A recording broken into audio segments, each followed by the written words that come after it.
حضرت عبداللہ بن مسعود جان روایت کرتے ہیں کہ نبی اسلام نے ارشاد فرمایا لا يحل دم امرئ مسلم یشہد ان لا الہ الا اللہ وانی رسول اللہ الا باحدی ثلاث۔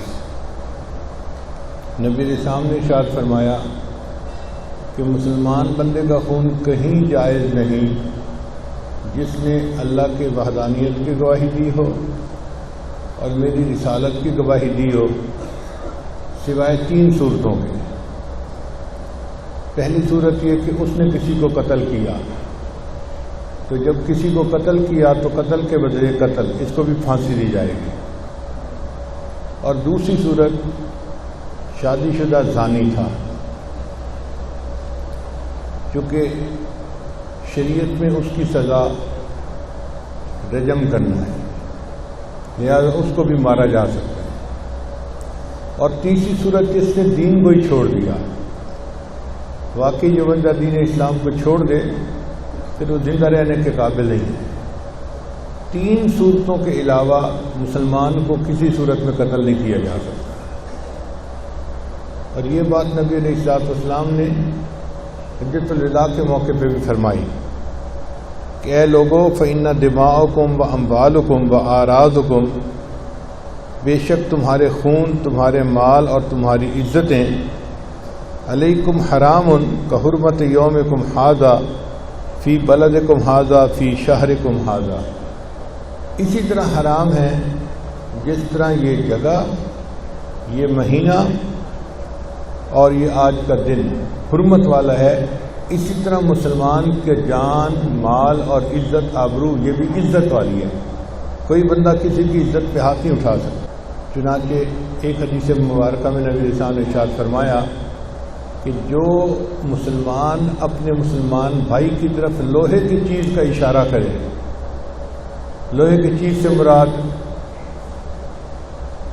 چاقو خنجر بھی ہو سکتا ہے، چھری بھی ہو سکتی ہے، ریوالور بھی ہو سکتا ہے، تیر بھی ہو سکتا ہے، نیزہ بھی ہو سکتا ہے، تلوار بھی ہو سکتی ہے، کوئی بھی لوہے کی چیز لے کر اپنے بھائی کی طرف اشارہ کرے، یعنی اسے مارنے کے لیے آگے بڑھے، تو نبی علیہ السلام نے فرمایا فلیس منا، ایسا بندہ ہم میں سے ہی نہیں ہے۔ یعنی نبی علیہ السلام نے گویا اسے اپنے امتی ہونے سے ہی نکال دیا کہ میرا اس کے ساتھ کوئی تعلق ہی نہیں، اس نے مسلمان کو لوہے کی چیز سے اشارہ ہی کیوں کیا۔ اور مسلمان بندے کے قتل ہونے پر اللہ رب العزت نے اتنا ناراضگی کا اظہار فرمایا، اتنا زیادہ اظہار فرمایا کہ بندہ کانپ جاتا ہے۔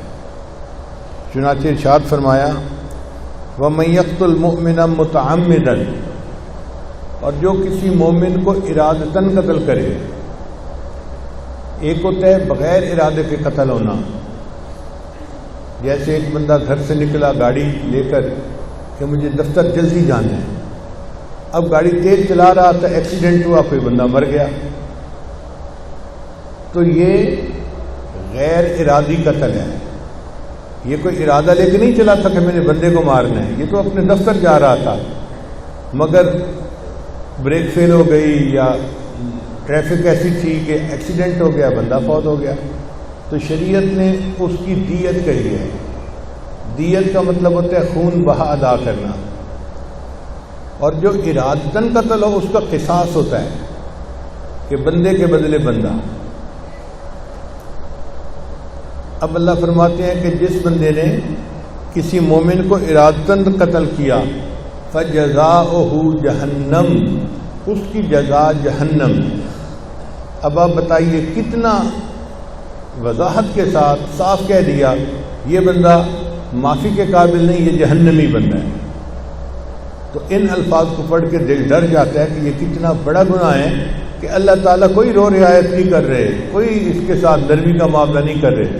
سمپل بات ہے من یقتل مؤمنا متعمدا فجزاؤہ جہنم، اس کی جزا جہنم ہے۔ پھر آگے فرمایا خالدا فیہا، یہ ہمیشہ ہمیشہ اس جہنم میں رہے گا۔ بھئی جہنم کی سزا کا کہہ دیا تھا تو کافی تھا، اللہ فرماتے ہیں نہیں، کوئی تھوڑے وقت کے لیے جہنم میں نہیں بھیجنا، ہمیشہ ہمیشہ جہنم میں رہے گا۔ حالانکہ یہ خالدین فیہا کافروں کے لیے آیا ہے کہ وہ ہمیشہ ہمیشہ جہنم میں رہیں گے، جو لفظ کفار کے لیے آیا اللہ نے وہی لفظ اس بندے کے لیے استعمال کرے گا کہ یہ بھی اتنا لمبا عرصہ جہنم میں رہے گا کہ گویا ہمیشہ ہمیشہ جہنم میں رہے گا۔ اگر اتنا ہی ہو جاتا تو بہت تھا کہ جی بہت غصے کا اظہار فرمایا کہ جس نے مومن کو قتل کیا اس کی سزا جہنم ہے اور وہ ہمیشہ ہمیشہ جہنم میں رہے گا۔